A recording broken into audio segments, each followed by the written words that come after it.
भारत ने दूसरे one day match में न्यूजीलैंड की टीम को बुरी तरह शिकस्त देकर 3 मैचों की सीरीज 2-0 से अपने नाम कर ली है। दूसरे वनडे में न्यूजीलैंड की टीम पहले बैटिंग करते हुए 34 या 3 ओवर्स में सिर्फ 108 रन ही बना पाई। कीवी बल्लेबाजों की भारतीय बॉलर्स के सामने एक न चली और एक के बाद एक विकेटें गंवाते रहे।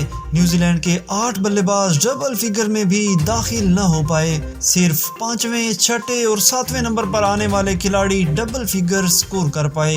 कीवीज की तरफ से ग्लेन फिलिप्स 36 रन के साथ टॉप स्कोरर रहे, जबकि मिचेल ने 27 और माइकल ने 22 रन बनाए। इंडिया की तरफ से मोहम्मद शामी ने तबाहकुन बॉलिंग करते हुए 3 शिकार किए। हार्दिक पांड्या और वाशिंगटन सुंदर ने 2-2, जबकि मोहम्मद सिराज, शार्दुल ठाकुर और कुलदीप यादव ने एक विकेट हासिल की।